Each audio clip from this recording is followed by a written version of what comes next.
I'm really delighted to be here, and this has been a terrific experience for me, and Thomas brought me a wonderful instrument, and I'm thrilled to play it.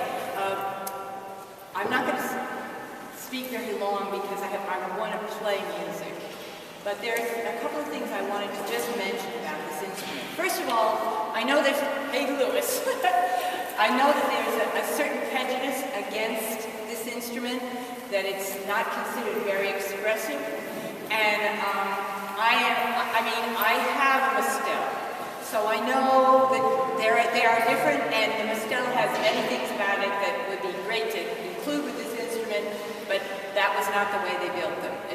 The biggest lack is that it doesn't have double expression, and so be it. But I think there are ways to make this instrument expressive on its own terms.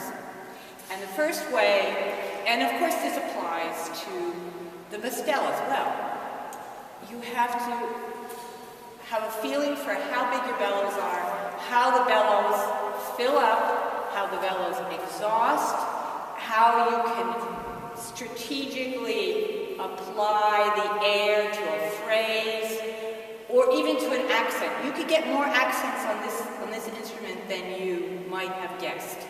And I will demonstrate them when I play. But that's the basis for everything. And it's almost like a vocal sense. You have to be like a singer on this instrument. That's true with the Mostel too, but more so with this instrument because you don't have the double expression. Now the problem with not having double expression is you can't create balance. In other words, you can't bring to the foreground, in terms of volume, the part of the music that you think is the most significant and create a tonal perspective. You can't do that with this instrument in the same way as with the Artis Harmonium. So what you have to do is you have to have tremendous control of your note lengths, because if you shorten a note in a chord and you keep another note lengthened, what happens? The listener hears the longer note as being more prominent. So you have to strategically gauge all your note lengths very carefully.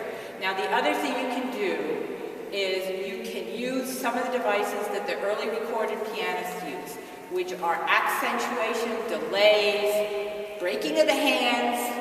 Of course, these instruments break hands anyway because the bass comes in late. You have to try to trick it, but not always. But the point is, you have to use all these temporal devices of timing, note timing, and note lengths to create the simulation of balance and to give a tonal perspective. So that said, now I'm going to play